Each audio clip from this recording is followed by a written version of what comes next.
Welcome to the Expression of Strength podcast, where fitness is more than just sets and reps. It's a form of self-expression. Just like music, art, or fashion, people take inspiration from what came before and shape it into something new. From lifting heavy, moving with style, and redefining what strength even means. Fitness is creativity in motion. Join us as we explore the stories, the struggles, and the sparks of inspiration that fuel the way we train, move, and live. I'm your host, Michael Miraglia. This is the Expression of Strength. Join with me today is 18Hands, also known as Jordan. Now, Jordan, do you want to give us a brief introduction about yourself? Yeah, thanks for having me. So my background, I started off doing martial arts at a young age. That kind of journeyed into me and my friends practicing after class, our dance moves, capoeira, breakdance, which eventually led to a dance career. And then that led to a circus career doing aerial circus arts. And so kind of had this synergistic thing going with trying to juggle all of those things. And that's been sort of my foundation of fitness. Hell yeah. I love how one thing just leads directly into another so fluidly. So with that being said, let's chat about more on, what really inspired you younger, how you drew from it. Because I believe fitness is, at least for me, it's my form of self-expression. It's how I get to show myself to the world and who I really am.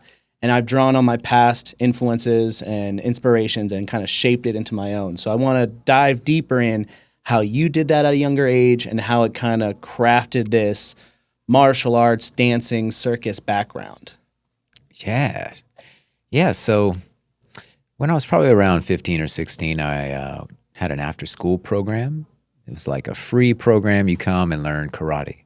Okay. And so I was doing karate at this sort of commercial gym in town. I grew up in a small town in Texas, so there wasn't a lot out there, at least that I knew of, as far as, gymnastics or circus or any of that stuff. So I was like, for some reason, I always grew up gravitating towards that, like martial arts, watching kung fu flicks. After the morning cartoons were done, there was always a kung fu cinema.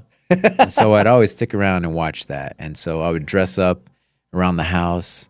So it was cool when I finally reached. Wait, hold on. What were you dressing up as? Yeah, so I dressed up. I put on like a black belt and like a white robe because, I didn't have access to karate uniforms. So, okay, so you're just makeshifting your own. So I just own. run around. And I remember dressing up too as like the ultimate warrior. I'd paint my face, put on a robe and just like walk around and flex and stuff. And that's what kids do. Let's go. So yeah, when I was 16, I remember putting up all these posters of like bodybuilders all over the place. And like, I just had this weird like obsession with the aesthetic of like fitness, And so I would wake up every day and see these and try to work out in my garage with what I had at the time. But when I was 16, I was doing the karate after school, and I went to my first tournament, and I was nervous. No one knew me.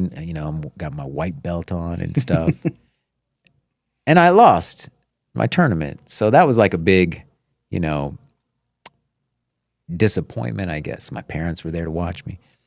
But I didn't feel like I had the support I needed. But I happened to see like this group of people, like a huge group, and they had huge trophies. They were wearing all black and these beautiful like colored sashes hanging off.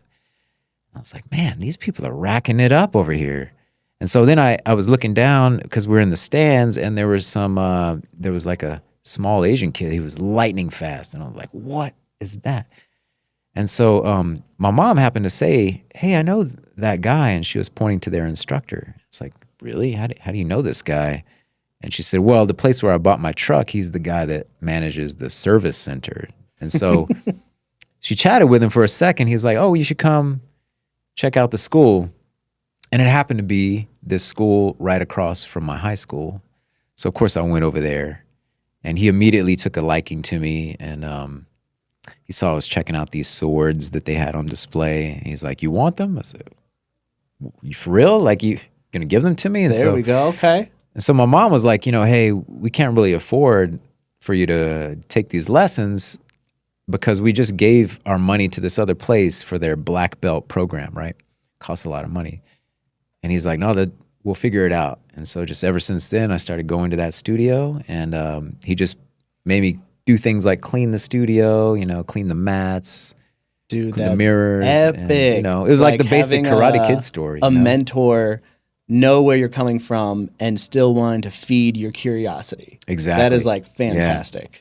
So it was like me and a couple other young guys, and we would go over to his house and like clean his garage or mow the grass. Wait. And then we'd get a lesson. You're describing child labor. We would get a lesson though. So it was a good exchange. It wasn't just like come over and do this shit and go home. Here, it was clean like, my house, do the bathroom. I got a load of laundry. We get free lessons. And I'll teach you some karate while we're at it. Exactly. We didn't do any like sand the floor, paint the fence, but like, there was no like deep lesson in there. It was like, like, hey, I got some weeds in the backyard and then we would go in the garage and like, he would try to teach us how to break bricks and stuff. like okay. It's actually learning like a pretty good work ethic early on. Like do some hard labor, get a reward out of it, which is going to be some lessons. So it seems like a fair trade-off. And it was interesting back then. It was prior social media or any of that stuff. So, we weren't really concerned with any external validation. So like fitness was part of our regimen, or working out, being fit, be able to do kung fu and move well. And we were inspired by martial arts movies like Jet Li and Jackie Chan and, all of that stuff. Like fitness was just part of it, but it really wasn't like a thing where we were chasing some aesthetic or anything like that. It was kind of a different time. It was 1998, 99 when I first started. And, I did heavily train until like probably 2010. Okay. So, and how did that martial arts then lead more into dancing and furthering along like what you do now? It's kind of an interesting story. So after class, we would try out moves we would see in these martial arts movies or capoeira films. Okay. And like, then we discovered rave culture. So we wanted a place to go out and like do these moves and show off and break dance and do this stuff.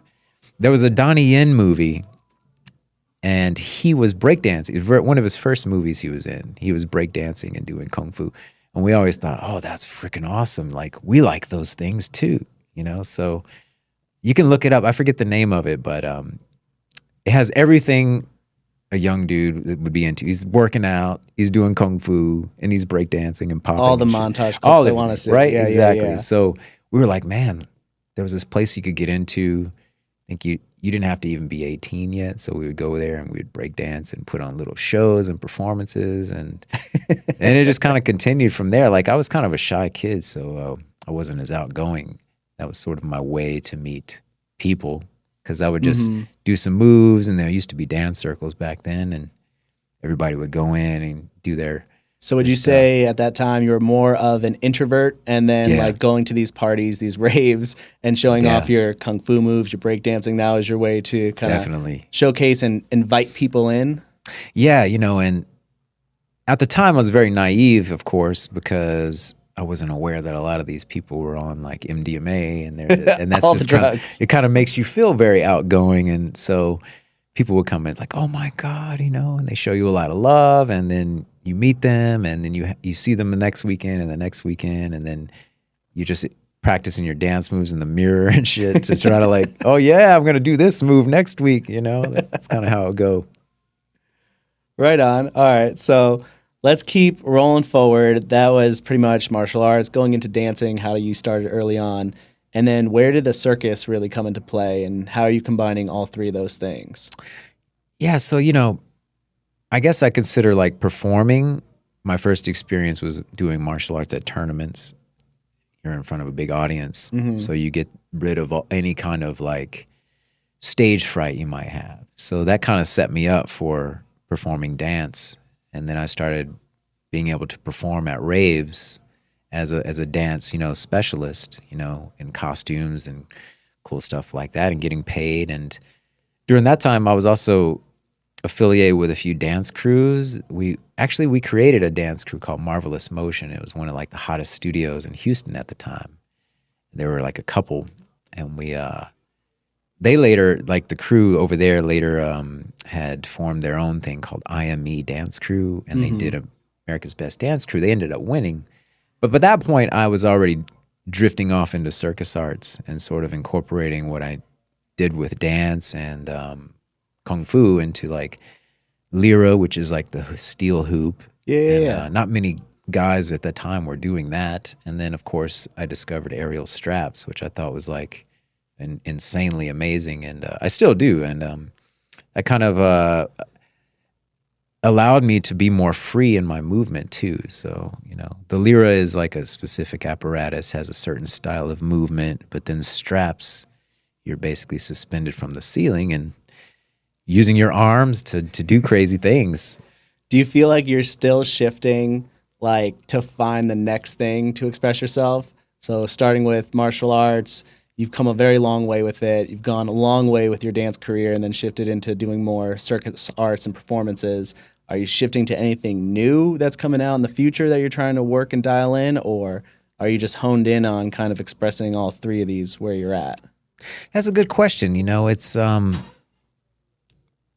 past the point, I'm 47 now. So when I was really heavy into martial arts, the UFC was just beginning. There wasn't an opportunity for that to be a career. And now that I'm past, that's such a good thing, but there's no way I'm at my age I could just go that direction. I mean, I feel like you could. If I mean, you I don't shifted know, all your maybe. training into it. The lightest weight class, sure, you can just rip it up, but maybe you're well past that point. Well, I don't know. I mean, it would be great to see if that's a possibility, or at least do like a Muay Thai fight or something like that would be pretty cool. I feel like I'm still like able-bodied. Yeah. But I am sort of getting more into like holistic wellness with my martial arts. But one thing I have dabbled in but never really fully mastered was kind of like hand balancing and handstand stuff. Okay. So I kind of really like that, to incorporate with martial arts. And So that might be the next thing you're to itching express to master. myself for sure. Yeah, hand balancing goes a long way. And I've seen a lot of the circ performers like perfectly still, will dial every other joint to do, other expressions. Yeah. And that just takes years of mastery to do that. So that is, another thing to add to the repertoire, something I can respect, but I have no interest in pursuing just because I know the hours that go into it. I can't. There's so many other things I want to be drawn to that I can't focus on just one. Yeah, it definitely is a different type of energy, like you have people that really like dynamic, explosive expressions, and then you have people that kind of like find a zen, and this is a very kind of zen practice. 100%. It can be explosive a little bit, but I feel like it's very explosive, but internally. Yeah. So for those of you who don't know, like hand balancing or anything that looks super calm, just like a duck looks super calm above water, but their feet are moving violently underwater. So I feel like anything like that, the internal system is just moving chaotically and violently just to stick that position while the outside looks so calm and just serene. True. You practice and practice for many years so that the rest of your body is just, it's in its foundation. The real magic is just in the hands. Yep. And so like you're really trying to tune in to those little micro movements, and that takes so many years because at first when you're trying to balance and you hit a balance, people have different levels of like things they're working through. Some have a fear of like falling down. Some have a fear of taking action. Then there are the people that like when they balance, it's almost like they have a fear of success and their brain starts to freak out. They're like, oh, I balanced here. What happened? And then lose it all. Yeah. So you have to keep, that's why it takes so long. It's like, we don't realize just standing there on our feet. We had to learn that at some point, right? And I'm going to shift gears just slightly. Let's bring it back to the UFC. So if there's a shot and you're offered, a good amount of money just to pursue that, what is that range that would get you to be like, all right, I'm going to stop everything else and just pursue this? And this is purely monetary now. Yeah, that's a hard, because I don't really know where it starts at. I mean, $100,000 someone offers you. I mean, that sounds pretty good. That's it. Just pretty good. That amount, and you'll dive all just in to on start UFC. off. Yeah. Okay. I'm not a guy that wants for a lot, So, but the thing is that there are always going to be people. It's not just you by yourself you have to pay all these other people. So Everything goes into it. You need a coach for literally every part of your life just to dictate what you're going to get to at the end result. Exactly. So it's not just your own expenses. You have to pay these, it could be a dietitian. It could be, which I think some things you could probably do yourself, but there, you have your different kinds of coaches. You have striking coaches and wrestling and jiu-jitsu and just like a whole variety of, then you have to think about the self-care that's involved. You can't just wake up every day feeling fresh. You have to get body care, chiropractor probably at my age. And so is it still 100K? So it'd probably be more than that. I'd probably say at least double that. At least. All right, 200K and we'll get you in the UFC. Yeah, at least. Here now that we're going over that, it's probably a crazy thing. I don't know. I have no idea. To anybody out there that knows, I have no freaking idea. All right, so there's this Swedish pole vaulter, Armand Duplantis, right? He's been around kicking ass for the past 5 years. And 5 years ago, he broke the world record in pole vaulting. I believe it started at like 6.17 meters is what he broke it at. And for the past 5 years, he's broken his own record 13 additional times. And it's going to surprise you. So he started with 6.13, right? The next record break was 6.14, 6.15. You see where this is going. He went all the way to 6.13 or 6.3. So what I found out, I was like, why is he only upping it a centimeter? I found out he's getting paid $100,000 for every time he breaks a world record. Pretty sweet deal, right? Now, is that going to sway you to keep chasing that money, or do you want to be the person to give your absolute best so you can have a record that stands, throughout the history books? So you got to think he can only keep this up for a couple more years, right? Like at some point he probably missed his prime where he was like 2 years ago, he could have sent like a 6.31 or 6.32. But I don't know if he's got that left in him just because he's been doing it for so long and he's kind of reaching that age where like this is where we start to see athletes dip out. Mm-hmm. So where do you fall on that spectrum? Are you just going to chase that money? Be like, hey, I'm riding this wave. I don't know how long it's going to last, but at least I know for these next 5 years I can chip away a centimeter and I'll get paid for it. I feel like as soon as you achieve something, there's going to be somebody else that's like, well, I want to beat that. Hey, we saw it with the hot dog eating contest. Kobayashi, he was back-to-back champs, and then out of nowhere, this guy Joey Chestnut wanted to train, failed, and then next thing you know, he is the world eating champion at anything whenever it comes to eating. So, like, there's always going to be a person who's hungry and wants it. Yeah, and I think that I've seen it happen, and I don't know if there's something that's, like, measurable to this, but where certain fighters will achieve a high level of success, they're getting a lot of money, they're no longer have that same drive and hunger anymore. Yeah, McGregor's I didn't want to say that. McGregor's a great example. I mean, yeah, I mean, there's been a lot of them though that have been just like that. I mean, that's the biggest case in point. Like he became so famous, he was such a great fighter, and then next thing you know is if he just creates more of a spectacle, he'll just get more money in. So he got more elaborate, more putting on that performance for everybody, dressing up like a fucking boss. Yeah.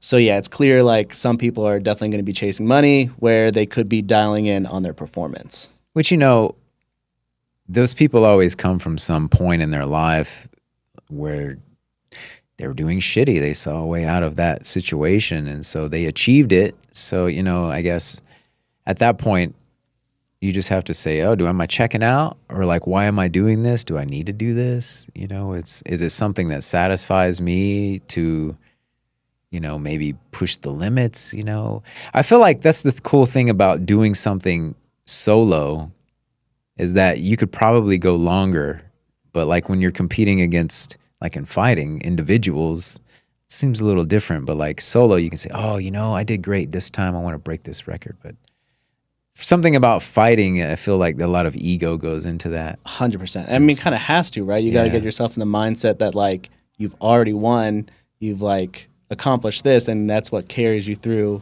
all your training.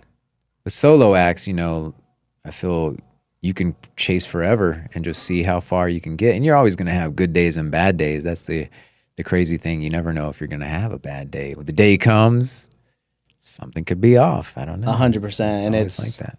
You know, to say that this pole vaulter, to dial in that day on competition, to be like, all right, we're just going to go 1 centimeter higher. Boop. Make it. Like, clearly he's very good. Yeah. Waiting to see if someone can come along and beat that, I have no idea. Just like, I'm going to turn it up. But, like, if they come along and beat it by 2 centimeters, like, hey, you kind of just missed your shot. Maybe you could have been that person. Yeah. Like, if it's for me, and if someone's offering me X amount of dollars to do a record, 100% I'm all for, because I definitely want to get paid at the end of the day. Oh, yeah. But I also feel like it might be a one and done thing for me, especially because the things I do, I'm more about creating records and trying to find things that are new to inspire people. I want to give it my best effort on the first time, because there's no way in hell I want to repeat it. Like when I did that 100-pound mile, I never want to relive that feeling. Never. Like usually when you finish something, there's that overmount feeling of success. Mm-hmm. And that usually, you know, is enough for you to forget about all the pain you feel. Mm-hmm. That record in particular, I don't even remember the success. Like, yeah, I got it. It was cool. I just remember how painful it was. Oh, man, yeah. And I never wanted. So if someone beats my time, congratulations. Like, I'll give you a handshake. I'm never doing that again. Yeah, I guess you have to figure out if whatever that specific thing was is sustainable, because, you know, you did this thing, you got to turn right back around at some point and start training for that thing again. Yeah. And more extreme than the first time. So, or maybe smarter. I don't know, you know, hopefully. But I mean, when it comes to physical things, you can train smarter, but like you still have to push the hell out of yourself. Yeah, you always got to be pushing the limits, because if you're planning on breaking a record or doing something new, like clearly there's a cost to that. Yeah. And if you're not willing to put in the work that like is required, you're not going to get there. And then, you know, you have to know a lot about yourself to where that point is, to where like, do I do one more rep of this thing and risk injury, or do I just say, hold on a second, you know, finding that balance, because it's always a risk, you know. 100%, 100%. Even though I don't respect, you know, that pole vaulter for just going 1 centimeter every more, just for chasing a check when he could be blowing something out of the water. Yeah, he could have went really. You got to respect, he's so dialed in to be able to do that 13 different occasions, just 1 centimeter higher and higher, know it perfectly. Like, man, that's very skillful. It's like he knew I could go this far, but I'm just gonna ration it out a little bit. Oh, you think he knew exactly how far? Maybe. Yeah, maybe after that first jump, he's like, you know what, I can push it about here, but I know they'll keep paying me to do one more. It's like, oh, we're gonna keep that a secret. I'll be very surprised to see how these next 2 years unfold and see how far he can actually push it, or if he's just hit an absolute wall and limit. Yeah, that'd be interesting. Yeah. Because, I mean, on one hand, it's already a world record. No one's touched it for 5 years, and he's done it 13 more times. I mean, that's a pretty good run. Yeah. That's wild. I mean, like, if you're on a video game and your high score leaderboard, you fill the page, that's pretty epic. Like, you know, when you go to the arcade, look at it. Yeah. And you look at all these high scores and that just one name pops up. You're like, that's that kid. How are they still there, you know? Yeah. Sometimes you would think that the owner, like I used to play video games at the convenience store. Like, did the owner just put that shit in there? Is that a real score? It's like, oh, I never thought of that. I always thought it was just a kid that was way better than me. No, or like, I'm like, who is this? And why am I never seeing this kid? Because it was like this convenience store. I remember my first experience with video games. It was Street Fighter. And before it was out on any consoles, it's at the store. And it wasn't even Street Fighter 2 Do you remember yet. the initials? It was just, no, I don't remember. But I remember there was a score, and I was like, all right, let's shift gears here even more. All right, let's chat about this. So in the age that we are now, we have a plethora of information, especially with social media right at our fingertips. Is social media hurting or helping the fitness industry? And you can take it both ways if you want. I feel like there's a bit of both, you know. But one thing I am seeing a lot lately is that everybody has some fitness advice. Every person under the sun has some wild shit they heard from somebody else. And a lot of it is just to spread information to get more views. I'm like, do these people even believe what they're saying? Are they applying what they're saying? But So this is a truly hurtful way, you think, that is coming into us in just swipe after swipe. We're just getting false information left and right. I think there's a such thing as getting too much information. It's like you take some information, you go apply it, see what works for you. But if you just looking at all this stuff, this bulk of information, people get what do you call it? Option paralysis. Yeah, I see what you're saying. So like, it's one thing to take one tip and then apply that for the next 4 weeks. It's another thing to get 500 tips and apply that maybe for a day and never see it again. Yeah, you're like, no, that didn't work. Yeah, exactly. So that's definitely hurtful. What are some helpful ways that maybe it impacted you specifically, or you've seen it work for people? For me, I am very visual based when I learn. When I see people move, I take a snapshot of it and I store it. And that's just kind of how I always learn. Like in Kung Fu, my teachers say, oh, we're going to do a new form today. And we would just do it. And some people learn a different way. They learn by the more instructions. They read the manual. Okay. They read the fucking manual. So yeah, I think that like the people that do little exercise videos that show proper movement and like variations, I think that can be really helpful because there are people that learn different ways, I mean, some of the top viewed videos are usually how-to videos. And like you can just type in how to do a deadlift, how to do this. Next thing you know, you're, teaching hundreds of thousands of people without even knowing it. And there's, everybody's trying to tell you something these days. So there's usually like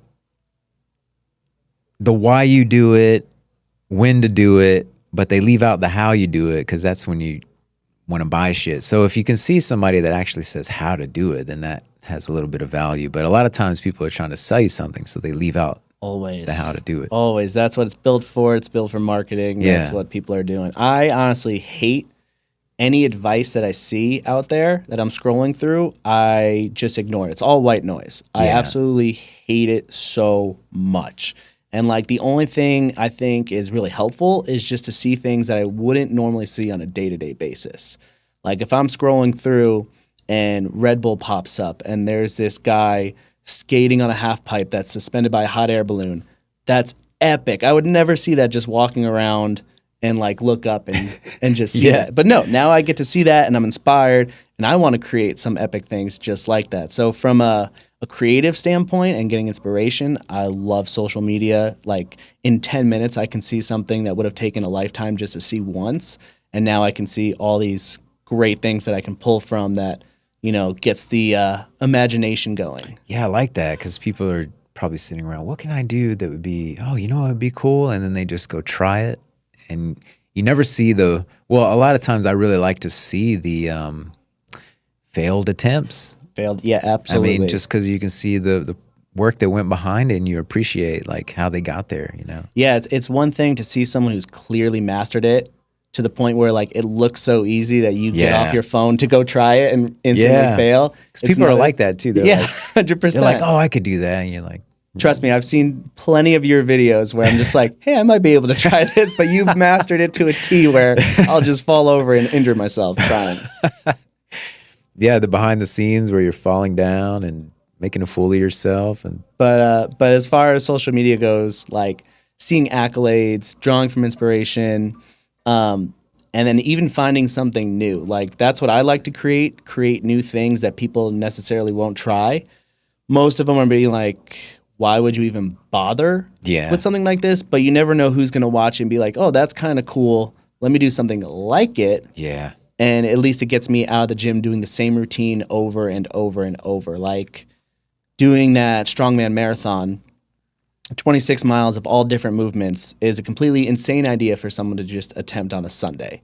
But you look at one of the movements, he flipped a tire for a mile. I got a free day. Maybe I'll try to see how long that takes me to do it. Yeah. And it's just something new that gets you out of the box of where you were stuck at. Yeah. I think that's like what I'm drawn to fitness wise. It's everybody has their thing. Like some people just like to stick in the gym and, work on the aesthetic, but I've always been more like something that I'm moving freely in space kind of things. So I'm more drawn to that stuff. And the stuff that you have to do to get to those achievements is, and then the aesthetic is just kind of like a byproduct of that. Yeah. So I'm not Oh, so much absolutely. focused on the, that another thing that I would say that can be hurtful in the fitness community and social media realm is that the aesthetic, you're always trying to outdo. And a lot of people that go to extremes in order to achieve that could be harmful in the It's future. become so bad. Like, you got to remember that you got people who are just coming into their own, trying to figure out what their identity is.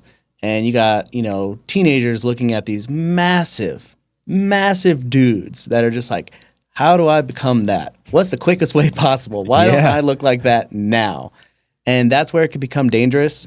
But at the end of the day, how would you even go about navigating that to like someone who's younger, the younger audience?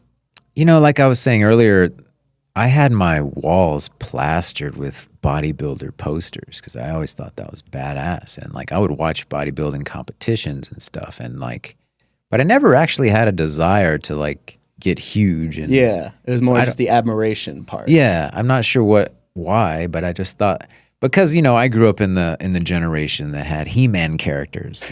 You know what I mean? And I thought that was badass. It's like you see the Thundercats and you see the He-Man and the G.I. Joes and you see Rambo and Arnold in all those movies, and I was like, man, these guys are fucking awesome. So I always thought that comic book image was not something that I wanted to achieve for me. I just thought it looked pretty cool. So when I see other people, I go, well, man, I wonder what it is that makes them feel so like pressured to go to extremes. So what's one thing you can tell someone, because you've never dealt with that. You've never dealt with the pressure to look a certain way. You always kind of followed your own path. What's some advice you can give to someone who is unsure and they're feeling all this pressure, especially not necessarily like from people around them, but immediately on their phone? That's where that pressure's coming from. I feel like a lot of it, like going back to the social media being harmful, is it can be harmful for your self-esteem in a lot of ways. And I think because I grew up in a time that didn't rely on any of that or external validation, I was just training to train. No one else need to know what I was training all these hours on the weekend, every single day, doing all this shit at the studio. No one had to know about that. It was just for me. And I think that other people often take action because they want to seek that external validation. So I'd probably say, like, don't try to seek that, like, I mean, how do you not seek Easier it? said than How do you done. not seek it? Easier said than We're done. already open Pandora's box, and now when you get older, your perspective on health and fitness changes a bit because you're already past that point where you're like, I want to live a long time. When you're younger, you're like, I just want to look cool and I want girls to notice me and I want dudes to be like, damn, how much you bench? Like that's what people want. But as you get older, like now I'm at that. I never really was at that other side, but I always did it for health and fitness and movement to function. But I see a lot of people that are like have an amazing physique, but they don't have any kind of athleticism. And that, to me, I think what would help you is to get into something in that realm. I think you would find a lot of benefit to your life if you just got out of the machines and the dumbbells and the gym bro culture for a little bit and just start expressing yourself with the fitness that you've created, I think that's great advice in itself, just finding what works for you, for your fitness. I know when I was younger, I was looking at all these people and like I wanted to be that immediately. Like I was trying to get bigger. I was trying to not be the fat kid anymore. I never realized that I can use fitness for performance reasons or try to be like the fastest person or do this. I was just on the immediate aesthetic, how I looked. And the advice I would tell people is try to surround yourself with a group of people who allow you to express yourself so you can kind of figure it out. Like, this is a journey. You are on a path to figure out what works for you and what doesn't. And if you're not around the right type of people, all of that can collapse in on itself, and you'll just go into this tunnel vision of this one thing and never expand beyond that and have the opportunity to grow. Yeah. So this is where, patience is key. And a lot of people do not have the patience. They want But that instant. to figure out who you are, it is really a journey, and just you have to be calm with it. I mean, a good example is like, how many videos have you seen where people are just like, I got my pump, I'm gonna go right to the bathroom, film my video, flexing while my pump is there. Like that. They're like, don't want to wait till they go home because then their pump might diminish. So they got to go right to the 100%. You have to locker room. showcase. I mean, that's what like, social media is. You're showcasing your best self.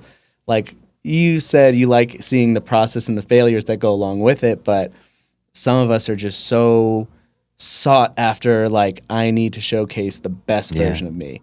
And like there's videos I've filmed and records that are absolute failures in themselves, but I still post it because that was the attempt. That was me going for it and falling, epically.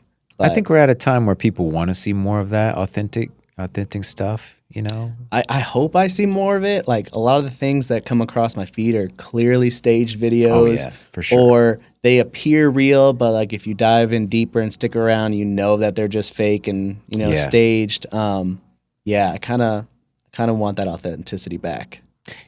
And one thing I know people will this is probably like a hot take, right?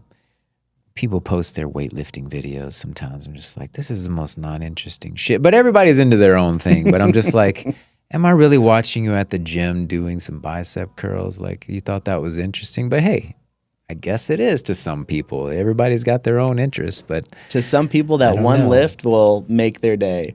For me, it's so funny to be so passionate about fitness, yet hate watching it. No, like, I know. The way I need to watch fitness is have it be highlight reels, even if it's an epic, record. Like the guy just broke a 3:45 indoor track mile.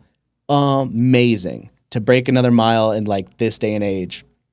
But I had to skip the entire middle just to see, just to watch the final kick. Like, okay, because I didn't care about anything else, and like it's weird. I'm so passionate about fitness, but I don't care to watch it. I like to hear the story, and it's kind of like that, before I made my 18Hands fitness and my 18Hands music thing, which I really didn't want to do 2 profiles, but I had an old account and I had a pretty big following on there, and I just decided to delete it. But it was kind of the same for me. Like I would see all the circus people, all the same stuff, the same things over and over. And I was already in that world, so I just didn't really care that much. I just wanted to look at I don't know, puppies and kittens or something. I don't know. Cause it's like, I don't want to look at the circus people doing stuff anymore. And the crazy thing is there were a few people in particular, and I was always going, they're copying my shit. I know they are. There's no way. Cause I would make these things up. I would try not to be inspired from external sources, because sometimes you do get things in your brain, even, you listen to enough music, you start making music, you're like, hey, it's just kind of one of those things where, which is nothing wrong with that. It's just kind of I want to create things from my own mind. And and all art is borrowed or copied these days in anyway, in some way or another. So, but I would watch these people and I was like, oh man, they're definitely copying my stuff. So did that piss you off, or you're like, well, at least that's something I created and it's out there to inspire someone else? I didn't or is it wanna, more of they're just ripping this off? I didn't want it to piss me off, because I'm like, well, there are limited combinations of things, and it would be very arrogant of me to think oh, they're ripping me off. For one, you can't trademark or copyright those, but I just thought, maybe they weren't. Maybe they weren't copying. If someone was copying my stuff, I would be all for it. I'd be like, yes, this spoke to someone. Right. I thought that was kind of cool. When I did that 500-pound mile, there's been multiple people after me to try to attempt it and try to break it. One kid recently came very close within 3 seconds or something like that. And I was like, damn, he was so close. That's I might cool. have to get back after it. But at the same time, I'm not mad that I wasn't mentioned or anything. I was just stoked someone decided to try it, because for me, it spoke to them just the way it resonated with me to show it. So I think I'm that's all pretty for cool. it. Yeah, I'm pretty much the same thing. Like, oh, because I feel that I had a different style of movement than most people. That a lot of people that get into aerial arts, or used to, at least, they were ballerinas and ballet dancers, and my style was never like that. It was all based on kung fu, but I was like, well, I guess people like that enough to do their own thing. And now, I stopped doing aerial for the most part like 8 years ago, and now I'm seeing a lot more people move that way, and I think it's kind of cool. Dude, you're just ahead of the time on everything now. I guess maybe, I don't know. I don't want to say that, but I think it's kind of cool, that because for one, there weren't a lot of men in the aerial realm that moved pretty. Yeah. In a non like feminine way, I should say. So to know that I was putting stuff out there that says, okay, men can move pretty, I guess, and still be masculine, So yeah. I thought that part of it was kind of cool. No, I think that's great. And I'm starting to see some differences because that's like more of a style influence thing. Whereas this is just purely physical type of stuff that I'll do for feats. And if people copy that, that's awesome. But now I'm starting to think, wait, what if people start ripping off my style? How would that make me like, what if someone just started getting the same tattoos as me? Oh, shit. The same spots. I'd be like, same haircut. I already have a twin. I'm not looking for another one. Like, I don't know how I feel about that anymore. They're like running around with big quads. Yeah. Hey. It's cool to do the feats and stuff I do, but now if someone's trying to mimic everything, I'll be like, not so much. Yeah, I've seen that happen. A few people do. Well, mostly the ones that I've seen is like guys selling their fitness programs, and then other people will verbatim copy what they're doing, like same way, same cadence, all of this stuff. I'm like, what? That's all right. Let's shift gears for our last couple things. Let's hit you with some would you rather. So, would you rather have no caffeine ever again, even including energy drinks, things like that, or no music, at least while you work out? You can have music, on other things, because I think that's more important. Everyone would lean to not getting rid of music, but just for your workouts. Oh, man. I would definitely ditch the caffeine. Really? Yeah. Even if it's just for your workouts, you can still listen to music afterwards. I think I don't know.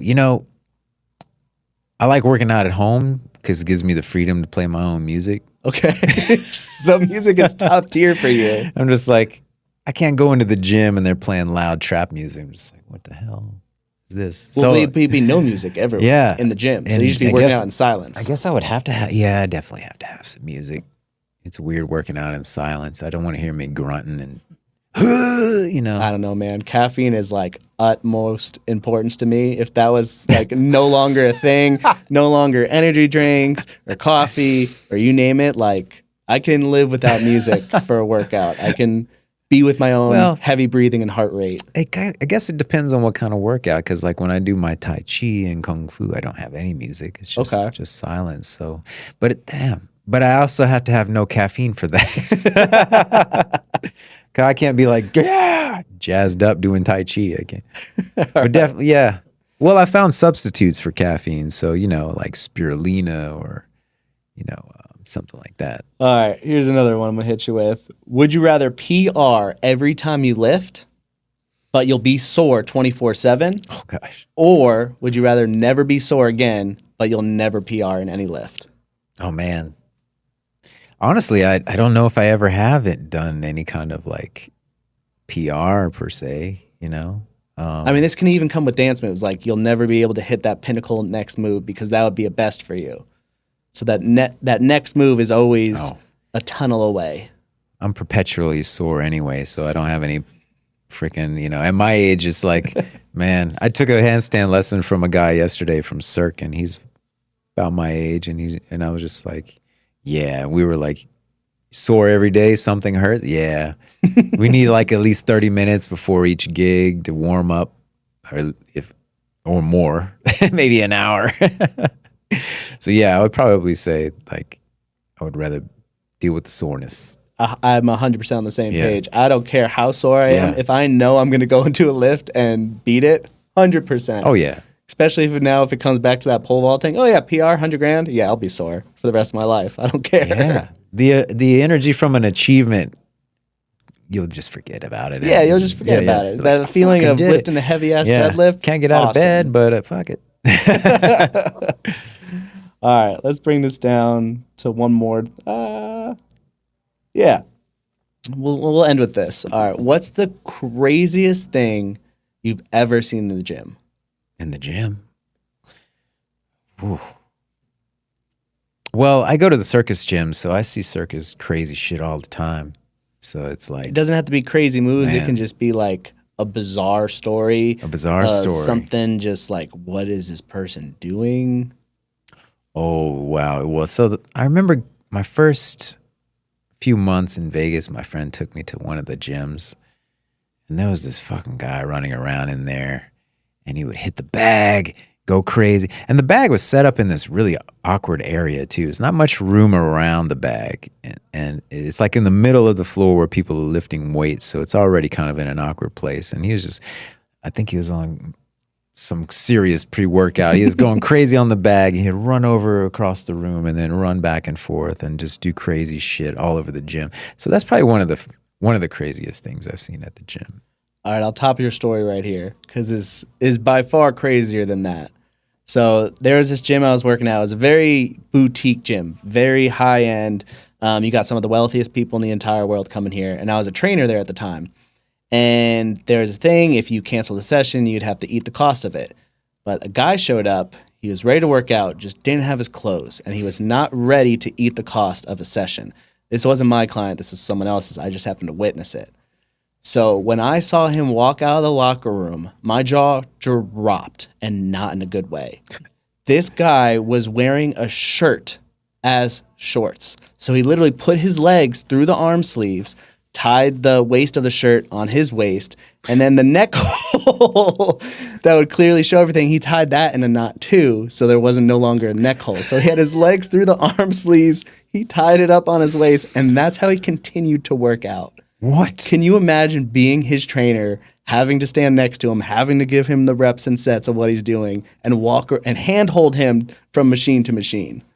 What the heck? I would literally say, "Hey, today's not the day. We're not working out." Is that his normal attire? No, you don't know. He would normally come in regular clothes. He just forgot his shorts, and he didn't want to eat the cost of a canceled session. Oh man, So he he should have did- just borrowed some from somebody. Jesus Christ. There's a lot of options, man. There's a lost and found. Yeah. You could have asked other trainers at the gym. I'm sure we all But he's had like, you like know a pair what? of shorts. I'm just gonna that'll work. Wear what you yeah. I mean, that hey, point, I've seen dudes walk in wearing their construction outfit, work out at the gym. But for Work some boots. reason, this guy thought it was a great idea that he can just use a spare shirt as shorts. I've never seen it since then. I'm trying to picture that. Dude, it's just awkward as hell. Almost imagine like it looks like a diaper or something. Almost. That's pretty much what it was. If that was me as the trainer, I would be embarrassed to stand next to that individual. I would be like, hey, I'll pay for your session. Just we're not doing this today. I wonder if his shirt had any kind of like funny saying on it. That'd be even more. And mind you, there's a shop. We sell shorts. Oh, well, yeah. So he didn't Lots want of to eat the options. cost of the session, but he also didn't want to pay for shorts. So he made a conscious effort, a conscious choice to put on that shirt as shorts. He just wanted to get after it. He didn't have time to make decisions. Dude, I guess if you're in a hurry and you want to get your workout in, like nothing's going to... Actually, yeah, maybe I admire that. Nothing's going to get It's in like, the way no, we of got to you get and a after workout. it immediately, or I'm gonna go home and I'm gonna have to pay this. He's like the caffeine. Yeah, no, we gotta go. We gotta do Would it. never make that Yeah, choice. man. Wow. I mean, Say he came out naked. hey, with some of the stuff I've seen some people wear at the gym, I mean, it's probably not the worst thing, you know. Yeah, you I've could have... seen- I don't know. In I've my seen some mind, girls it's- wear some funny shit like Fit Club. This girl wearing one of those like outfits you'd go to the club.